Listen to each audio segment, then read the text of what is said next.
Top 5 side hustle na pwede mong simulan kahit wala kang puhunan ngayon. 1. Content creation. Ang content creation ay paggawa ng videos o posts gamit lang ang cellphone mo. Hindi mo kailangan ng pera para magsimula, pero kailangan mo ng ideas at consistency. Dito kumikita ka sa views, ads, sponsorships o affiliate links.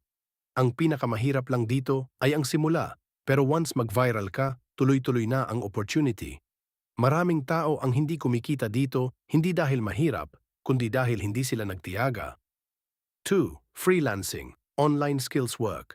Ang freelancing ay pagbebenta ng skills mo online tulad ng writing, editing o graphic design.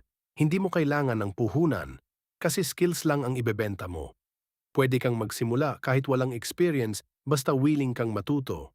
Maraming clients online ang naghahanap ng tao na kayang mag-deliver ng output, hindi diploma.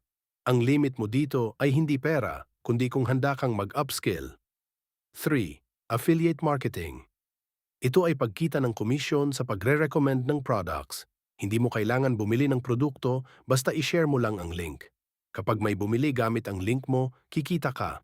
Simple siya pero kailangan ng strategy, lalo na sa content at trust building. Ang problema ng karamihan, gusto agad kumita pero hindi mo na nag-build ng audience. 4. Online selling. Kahit wala kang puhunan, pwede kang magsimula sa drop selling o reselling. Maghahanap ka ng supplier, tapos ikaw ang magpo-post ng products online. Kapag may order, saka ka lang bibili sa supplier. Ang key dito ay diskarte sa paghanap ng trending products at tamang market. Hindi kailangan ng malaking pera, kailangan lang ng tamang system at effort. 5. Digital services. Ito ay mga simpleng services tulad ng paggawa ng resume, captions, o basic editing. Hindi ito kailangan ng puhunan, cellphone at internet lang. Pwede kang magsimula kahit beginner ka pa lang. Habang tumatagal, pwede mong taasan ang presyo mo kapag gumaling ka na. Ang biggest advantage dito ay mabilis kang makakuha ng first client kung consistent ka. Hindi kailangan ng pera para magsimula ng income.